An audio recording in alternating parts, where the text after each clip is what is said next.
నుంచి మాట్లాడుతున్నటువంటి అంశం. థామస్ వెంకటేశ్వర్లు గారు, good evening. Good evening Srikanth. Good evening. ఇన్ని నెలల తర్వాత, 20 నెలల తర్వాత ఎందుకు ఇప్పుడే ఈ అంశాన్ని లేవనెత్తున్నారు? ఎన్నికల వేళ అప్పుడే మీరు కంప్లైంట్ ఇచ్చారు. ఎస్, అప్పుడే పోలీస్ స్టేషన్లో 2022లోనే కేసు నమోదైంది. అప్పటికి మీ ప్రభుత్వమే అధికారంలో ఉంది. బట్ మీరెందుకు అప్పుడు ఈ విషయం పైన సీరియస్ తీసుకోలేదు? ఇన్ని నెలల తర్వాత ఇప్పుడు ఈ అంశాన్ని ఎందుకు మళ్ళీ ప్రస్తావిస్తున్నారు? Good evening iNews viewers and తోటి ఫ్యామిలీ మెంబర్స్ కు.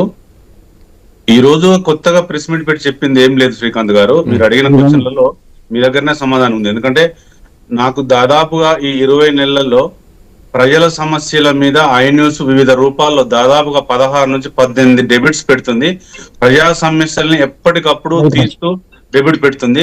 నేను దానికి ఐన్యూస్ కు మరీ శిరస్సు వంచి నమస్కారం చేస్తున్నా. ఎందుకంటే ఇలా జరిగిన మేడిగడ్డ బ్యారేజ్ యొక్క ఉద్దేశం ఏంటంటే కాంగ్రెస్ బీజేపీ కుట్రలో భాగమే. ముమ్మాటికి కుట్రే అని ముందు చెప్పినాం, ఈ రోజు చెప్తున్నాము. 21వ తారీఖు అక్టోబర్ 2023లోనే పెద్ద ఎత్తున పేలిన శబ్దాలు వచ్చాయని ఆ రోజు మహాదేవ్పూర్ పోలీస్ స్టేషన్ లోనే రవికాంత్ అనే ఇంజనీర్ కంప్లైంట్ ఇచ్చారు. 174/2023 కింద కేసు నమోదైంది. దాని వెంటనే మా గవర్నమెంట్ పడిపోవడం జరిగింది. దాని వెంటనే గవర్నమెంట్ వచ్చిన తర్వాత దాన్ని పక్కకు పెట్టడం జరిగింది. ఉత్తరాఖండ్ లో జరిగినటువంటి తియస్తా నది మొత్తం కూలిపోయింది.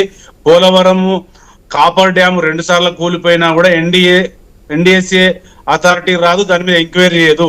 ఇవాళ మేడిగడ్డ బ్యారేజ్ కూలగొట్టింది బీజేపీ కాంగ్రెస్ అని ప్రజలకు తెలియజేయడం కోసమే మేము ఇలా స్టెప్ తీసుకుంటున్నాము. పూర్వాపరాలు మొత్తం ప్రజల ముందు ఉంచుతాము. కాళేశ్వరం ప్రాజెక్టు పిల్లర్లు కూలిపోయినాయి, పియర్స్ కుంగిపోయినాయి. ఇదే తెలంగాణ మొత్తం కూడా వ్యాపించింది. కానీ కూలగొట్టారు, బాంబులు పేల్చారు అన్నది ఏ రోజు ప్రజల్లోకి పెద్ద ఎత్తున తీసుకెళ్ళింది లేదు. ఒకవేళ ఇదే అంశాన్ని, అదే కేసుని ఎన్నికల టైంలో వస్తే గనక ఆ శబ్దాలు, ఆ చప్పుళ్ళు అయినాయి, మహాదేవ్పూర్ పోలీస్ స్టేషన్లో కేసు నమోదైంది అన్న అంశాన్ని ఆ రోజే మీరు ఎందుకు ప్రస్తావించలేదు? ఎన్నికల ప్రచారంలో ఒక్కసారి కూడా మేడిగడ్డ పిల్లర్ల గురించి ఎందుకు మాట్లాడలేదు? ఇప్పుడు ఏమంటే రాజకీయంగా ఎలక్షన్ ముందే మా మీద అబండాలు వేసిన తర్వాత వాస్తవాలు తెలియకుండా ఆ రోజు మా ఎలక్షన్ స్టంట్ కోసం, మా బెనిఫిట్ కోసం తెలంగాణ ప్రజలను బలిపెట్టడానికి మాకు ఇష్టం లేదు. ఎందుకంటే అది వాస్తవం కాదనేది దర్యాప్తులో తేలుతుందనే ఉద్దేశంతోనే మేము కామ్గా ఉన్నాం. ఈ రోజు జరుగుతున్న పరిణామాలకు మాకు అనుమానాలు వచ్చి ఇలా మేము మా పార్లమెంటరీ కమిటీ, మా జడ్జీలు, మాకు సంబంధించిన న్యాయ నిపుణుల సలహాలు ఎవ్రీడే తీసుకుంటూ ఇలా ముందుకెళ్తున్నాం. రేపు పూర్వపరాలు మొత్తం బయట పెడతాం. ఏ రోజు సౌండ్లు వచ్చినాయి, ఎన్ని కిలోమీటర్ల దూరం వచ్చినాయి, ఎక్కడెక్కడ పిల్లర్లు ఏ స్థాయిలో పోయినాయి, అసలు సిమెంట్ కు సంబంధించినటువంటి దొంగతనాలు ఎవరు చేసిర్రు, అక్కడ కాంగ్రెస్ నాయకులు ఎవరెవరు ఏమేమి మాట్లాడిర్రు, రేవంత్ రెడ్డి గారిది, బండి సంజయ్ గారిది, కిషన్ రెడ్డి గారు ఫోన్ ట్యాపింగ్ చేయాల్సిన పరిస్థితిలో ఉండే ఆ రోజు. కానీ అప్పటికప్పుడు ఎలక్షన్ రావడం వల్ల మేము ముందుకు వెళ్ళలేకపోయినాం, ఆ రోజు మాట్లాడలేకపోయినాం. ఎందుకంటే ఇవాళ పోలవరం కూలిపోతే నేషనల్ డ్యామ్ సేఫ్టీ అథారిటీ రాదు, ఇవాళ ఉత్తరాఖండ్ లో తీస్తా నది మొత్తం కూలిపోతే కూడా ఎన్డీఎస్ఏ రాదు. గంగాపురం వెంకరెడ్డి గారు ఇంతకు ముందే చెప్పారు, కిషన్ రెడ్డి గారు ఎన్డీఎస్ఏకు లెటర్ వేశారు, రేపు ఎల్లుండి వస్తుందని.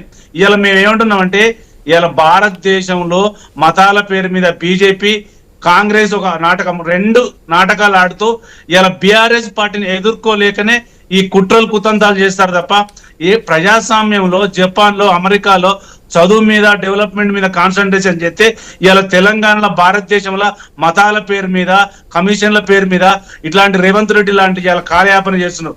ఇవాళ ఈ ఫార్ మీద, తర్వాత పోలవరం మీద, తర్వాత కాళేశ్వరం మీద ఏం జరుగుతుంది కదా.